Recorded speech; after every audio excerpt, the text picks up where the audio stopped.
Hello guys, ayan. Andito pala kami ngayon sa DV Mart. Bumili kami ng bagong speaker. Ayan siya. Yung mumurahin lang yung pinili namin kasi yung anak namin hindi makakatulog pag walang music. So, bumili kami kahit maliit lang. Ayan. So, kasi yung tablet namin magdamag naka-charge. So, parang nakakatakot, diba? So, bumili kami ng bagong speaker. Ayan yun.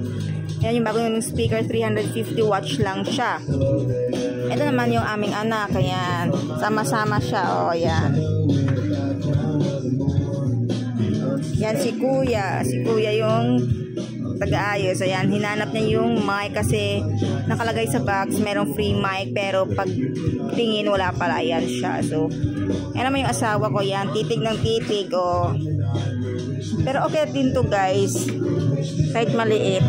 Basta meron lang tugtog para sa anak namin. Ayan. So, yan siya. Itatry na ni Kuya yung mic kung maganda ba or gumagana. So, yan. Nandito pala kami ngayon sa DV Mart. Yan. O, yan na si Kuya. Tinest niya yung mic. O, diba? Natungtuwa naman yung asawa ko. Okay. Thank you for watching.